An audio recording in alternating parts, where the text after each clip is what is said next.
আমরা চাঁদাবাজদের তালিকা প্রস্তুত করে সেই হিসাবে তাদেরকে আইনে আওতায় নিয়ে আসার ব্যবস্থা করব খুব শিগগির।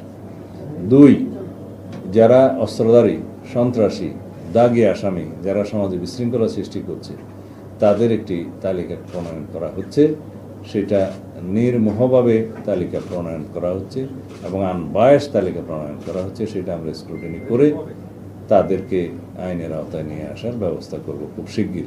বর্তমানে আইন শৃঙ্খলা পরিস্থিতি উন্নত করা এবং জনমনে স্বস্তি প্রদান করা এবং দেশে আইনের শাসন প্রতিষ্ঠা করা, সেই জন্য পুলিশের ভূমিকা অগ্রগণ্য আমরা সবাই জানি। যেহেতু বাংলাদেশে বিগত সময়ে একটা ফ্যাসিবাদী সরকার ব্যবস্থার মধ্যে ছিল, অন্যান্য সকল প্রতিষ্ঠানের মতো পুলিশের এই প্রতিষ্ঠানটি, পুলিশ বিভাগও ক্ষতিগ্রস্ত হয়েছে।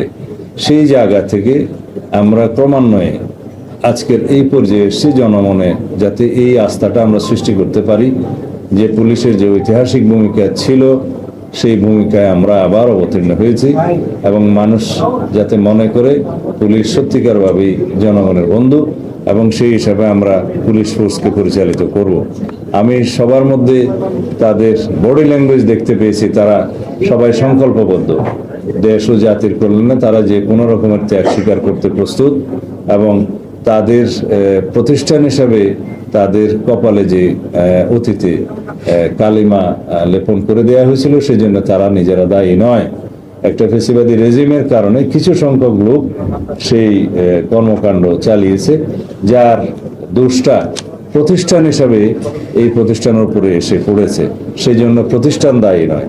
প্রতিষ্ঠান এমনভাবে আমাদেরকে দাঁড় করাতে হবে যাতে প্রাতিষ্ঠানিক সিস্টেমে সবাই কাজ করে, এখানে যেন কোনো ব্যক্তিতান্ত্রিক সিস্টেম গড়ে না ওঠে। রুল অফ ল আমরা প্রতিষ্ঠা করব এবং পুলিশ আইনানুগভাবেই চলবে। এখানে কোনো ব্যক্তির স্বৈরতান্ত্রিক কোনো নির্দেশ পালিত হবে না।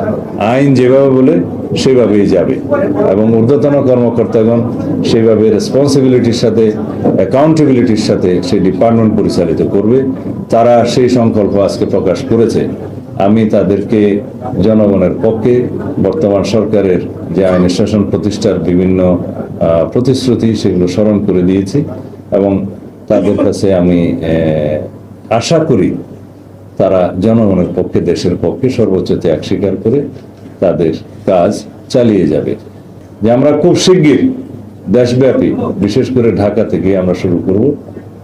আমরা চাঁদাবাজদের তালিকা প্রস্তুত করে সেই হিসাবে তাদেরকে আইনে আওতায় নিয়ে আসার ব্যবস্থা করব খুব শিগগির।